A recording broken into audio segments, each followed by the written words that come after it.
Bonjour à tous, vous voici en compagnie de Shannon.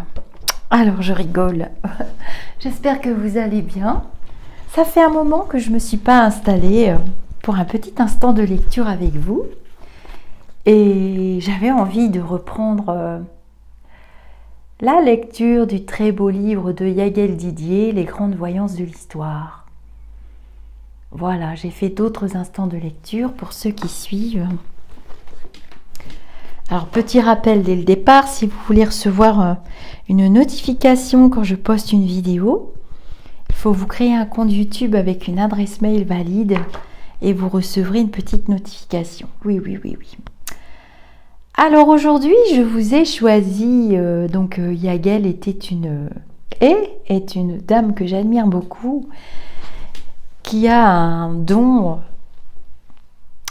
une faculté plutôt exceptionnelle de voyance, et on lui a soumis au travers d'enveloppes scellées des portraits ou des lieux, et elle a fait un voyage extraordinaire avec des personnages connus, des histoires connues, des mystères aussi. Et ce livre a été écrit avec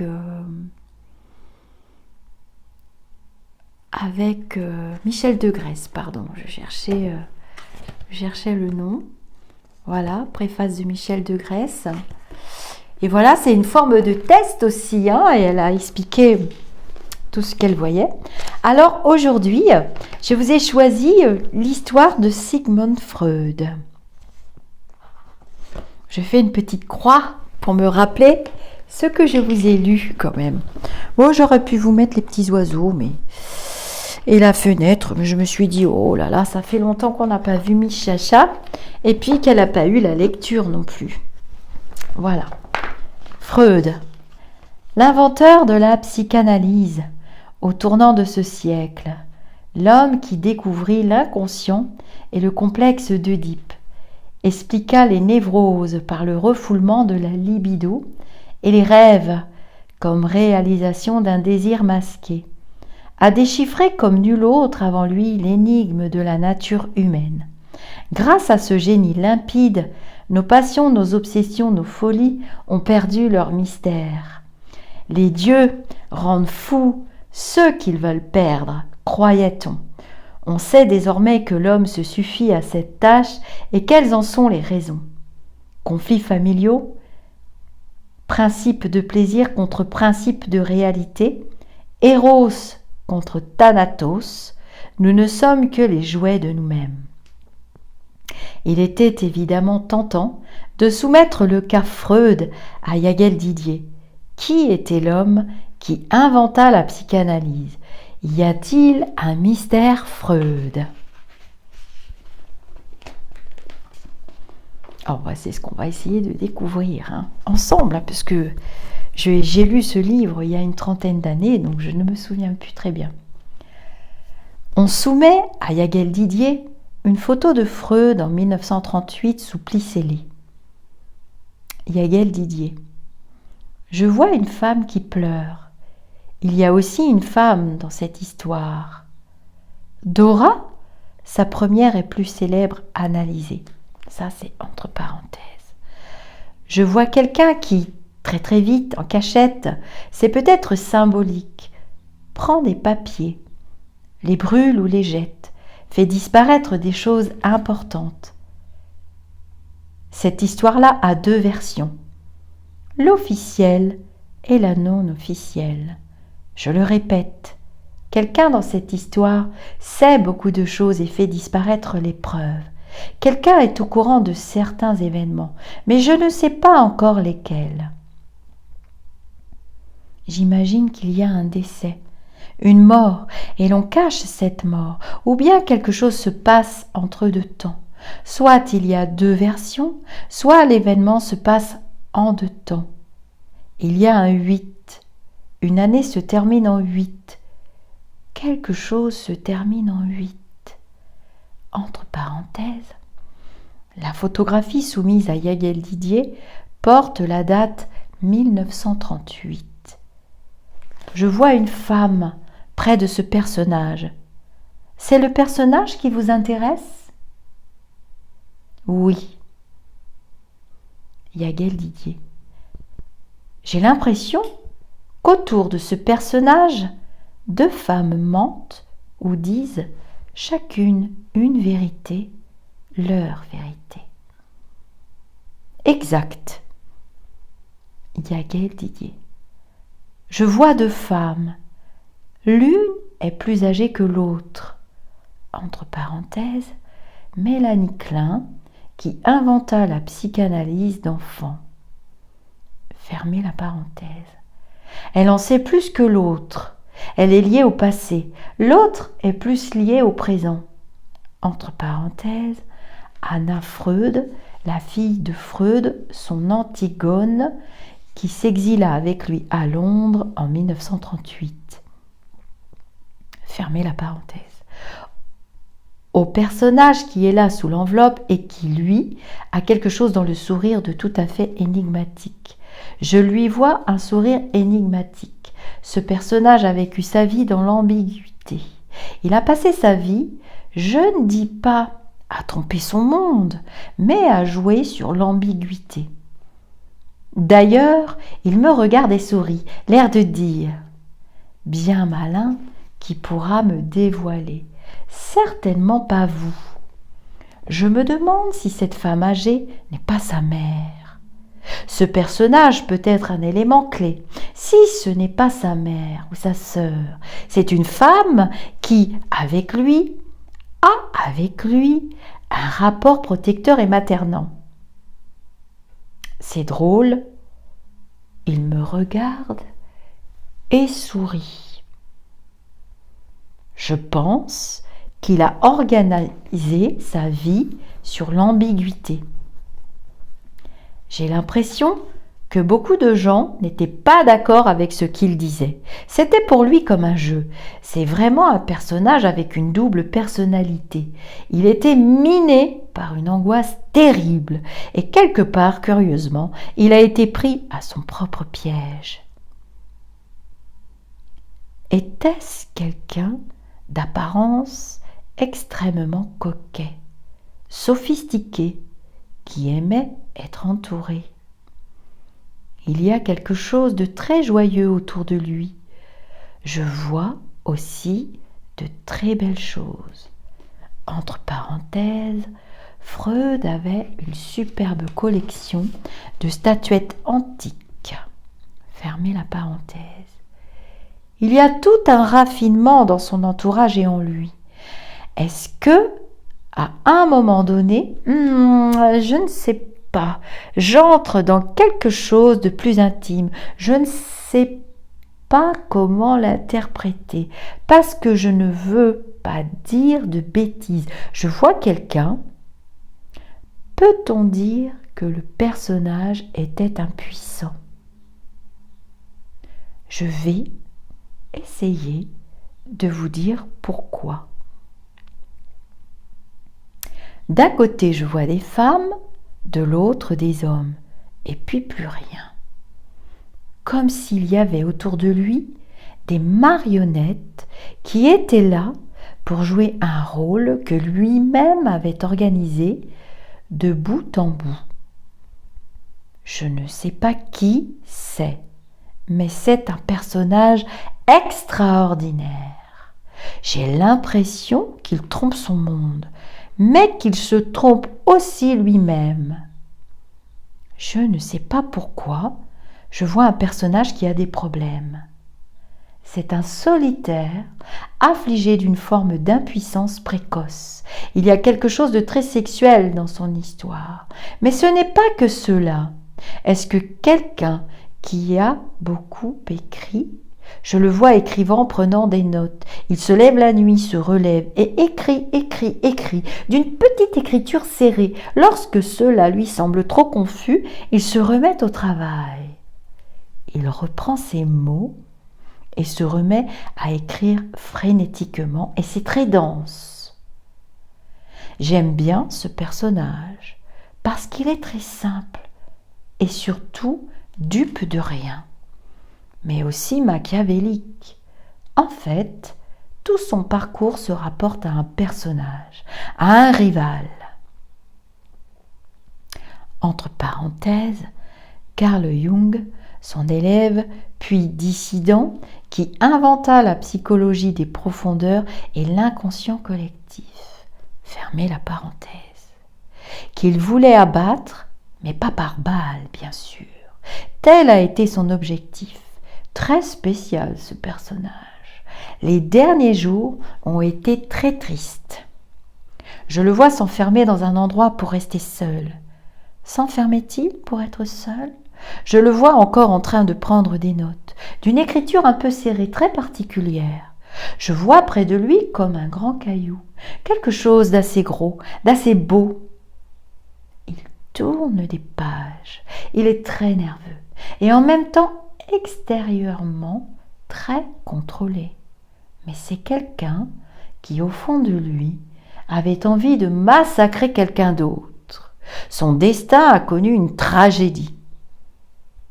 Il n'est pas mort tragiquement ? Non. Yaghel Didier reprend. Il est mort tristement alors. Oui, mais serein. Yaghel Didier reprend. La tragédie de cet homme, je le ressens ainsi, s'être dupé à lui-même.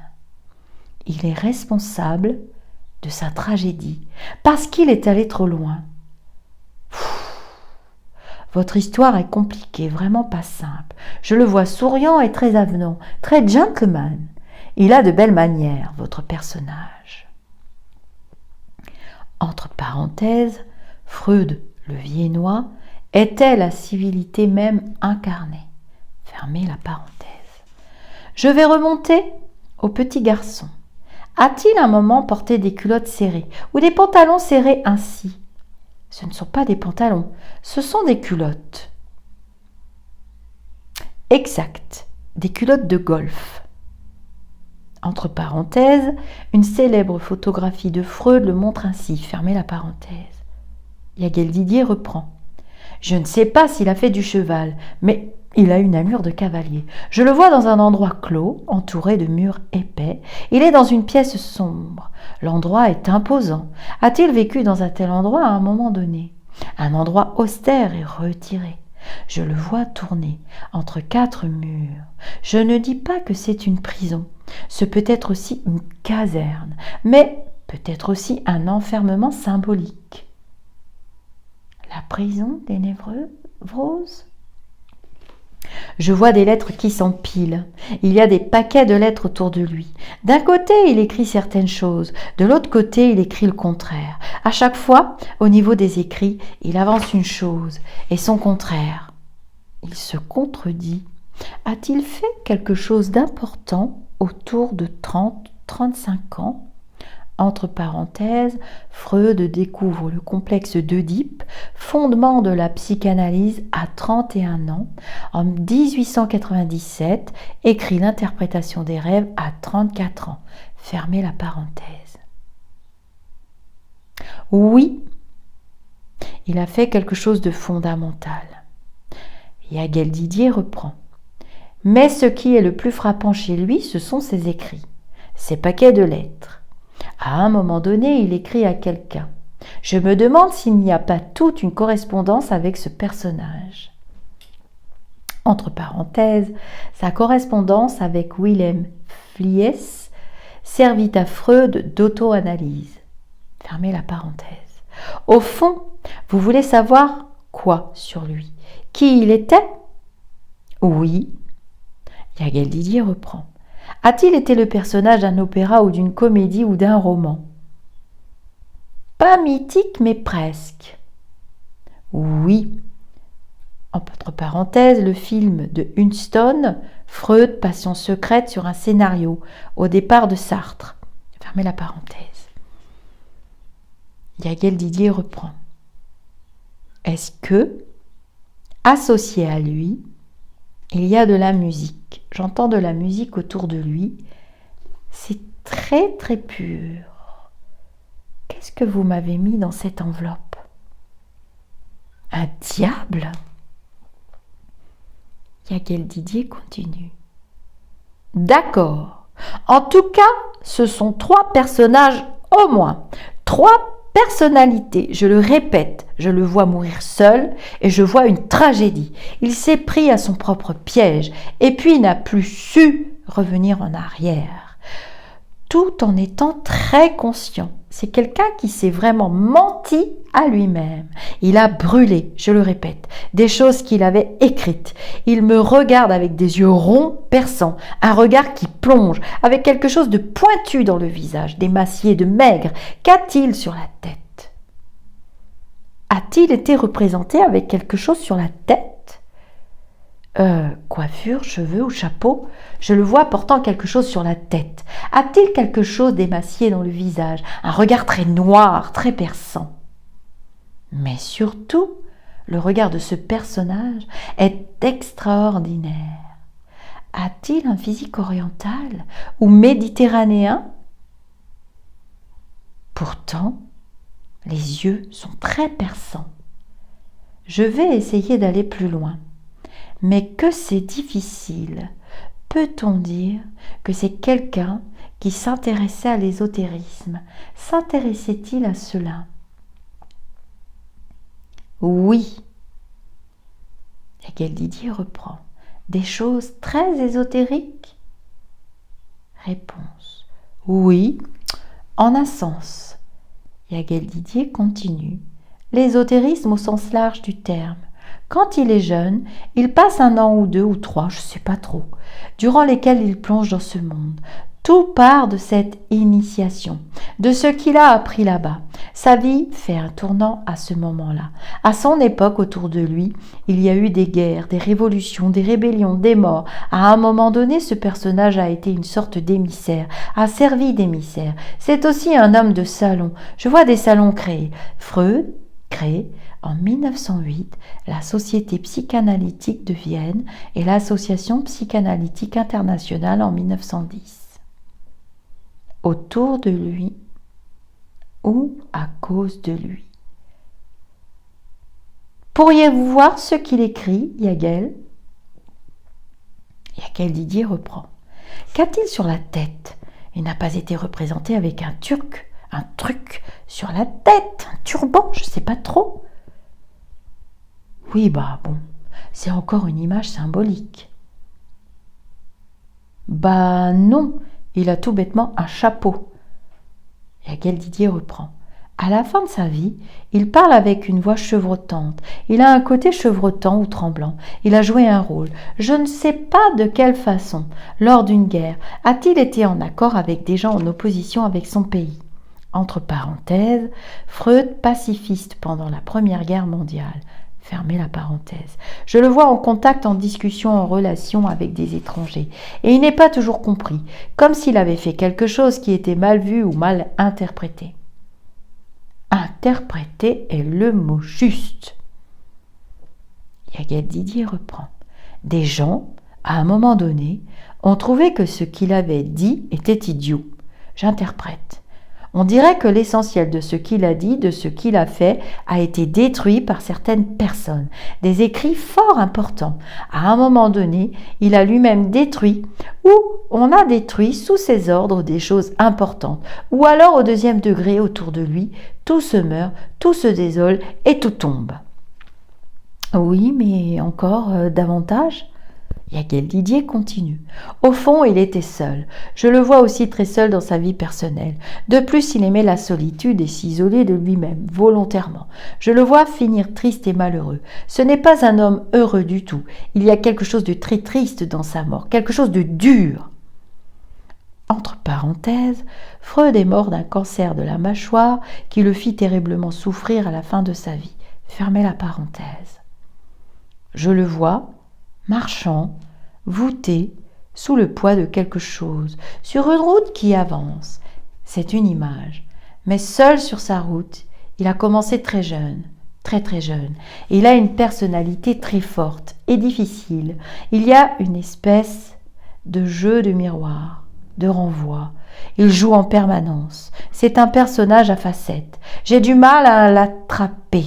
Il se complaît dans cette multiplicité. Il est d'une simplicité absolue sans détour et en même temps très complexe. Il est arriviste sans l'être. Il est sophistiqué intellectuellement alors qu'il ne l'est pas dans la vie courante. Il est cela et son contraire en permanence. Il est l'ambivalence, l'ambiguïté. Mais ce sont ses écrits qui me paraissent le plus importants. À un moment donné, je le vois avec un truc sur la tête. Il dort avec un bonnet. Nous l'ignorons, Yagel. Yagel Didier reprend.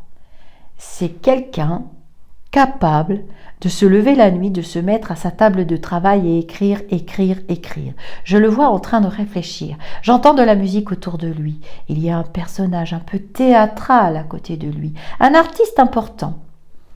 Entre parenthèses, allusion à la fameuse rencontre d'Ali Freud.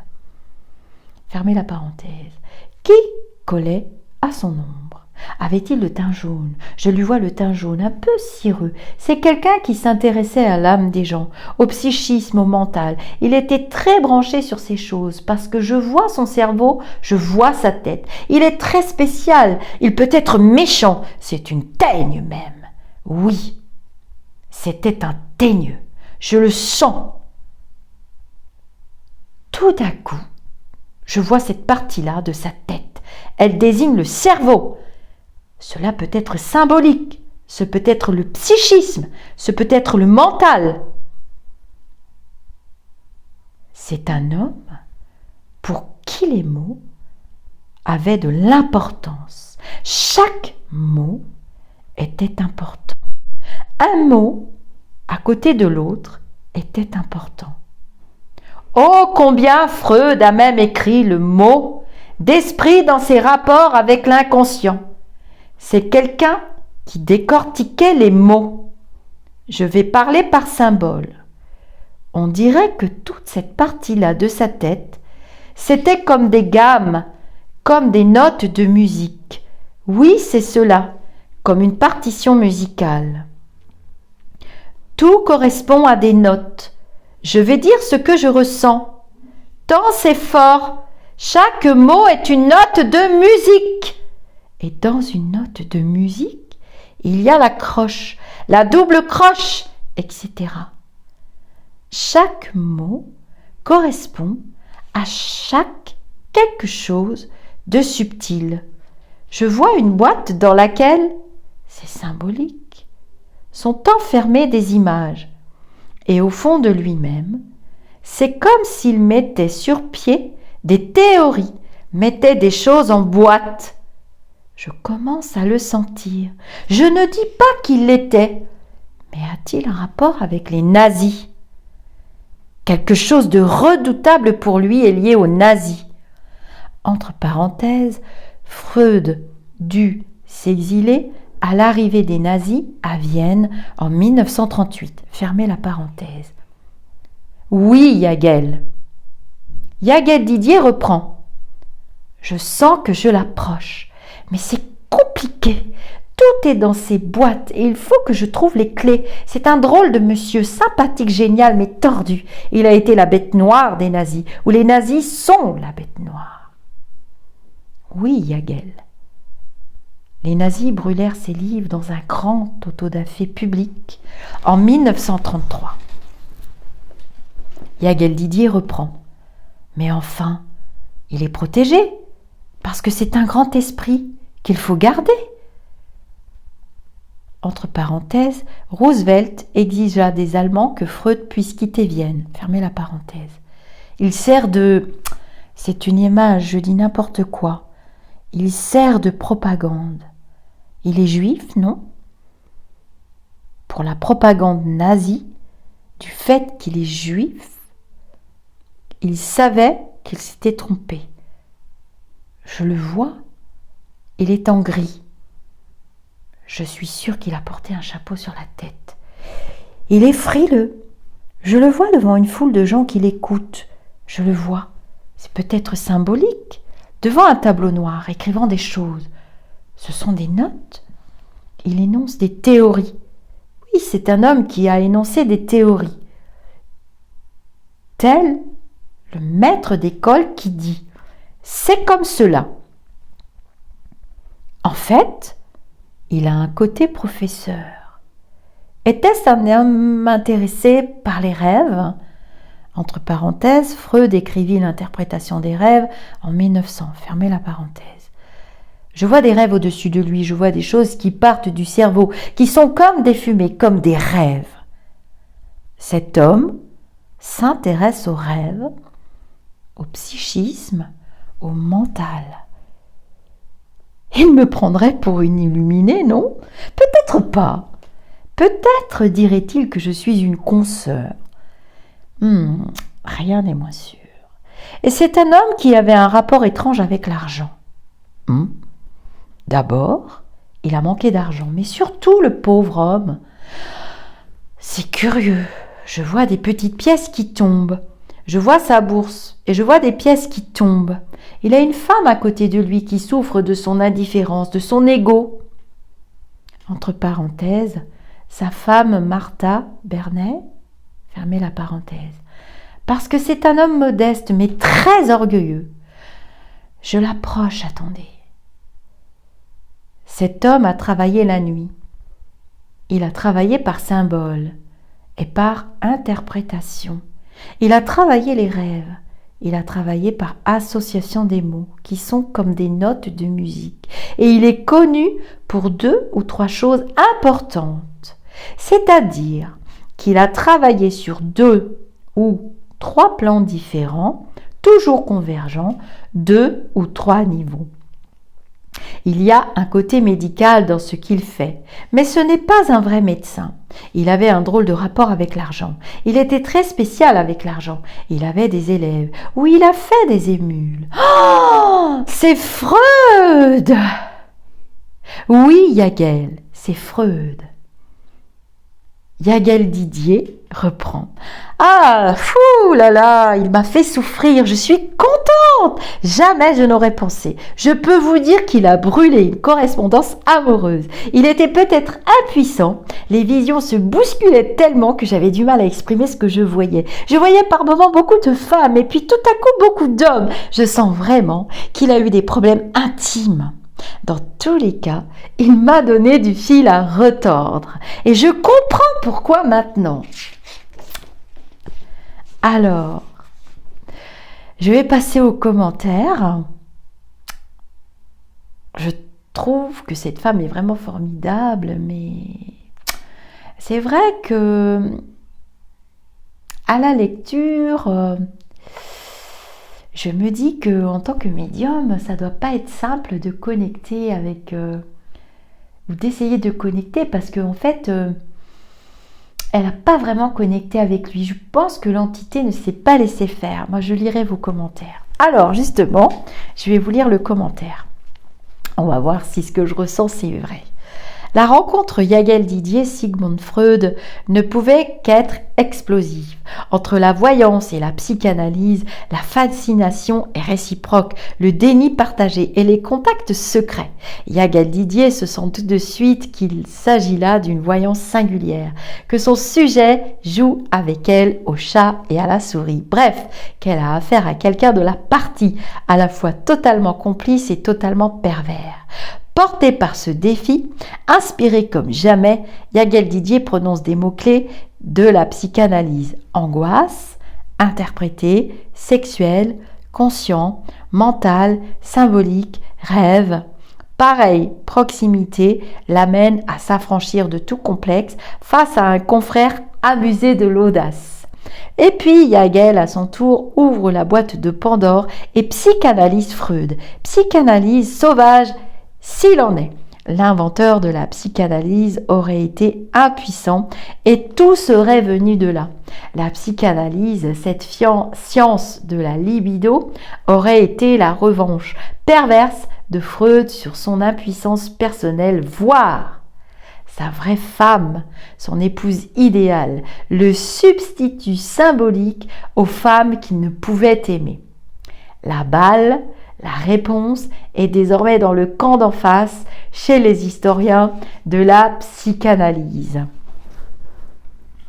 Ah bah écoutez, j'ai trouvé ce choix sympathique dans toute la liste.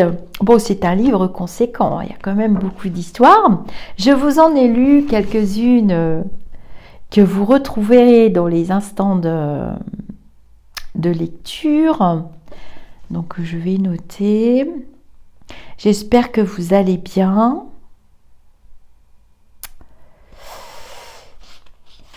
Voilà, je vais vous faire une autre petite vidéo. Je coche parce que j'ai toujours peur de vous relire deux fois les mêmes choses. Oh, je suis bien capable de faire ça. Je vais vous dire namasté. Je lirai vos petits commentaires parce que sur la chaîne, voilà, il n'y a pas toujours des gens qui sont là que pour les flashs voyances et autres. Et je vous dis à tout de suite pour une autre vidéo en compagnie de Miss Chacha qui me suit, qui va se recoucher dans 2 secondes.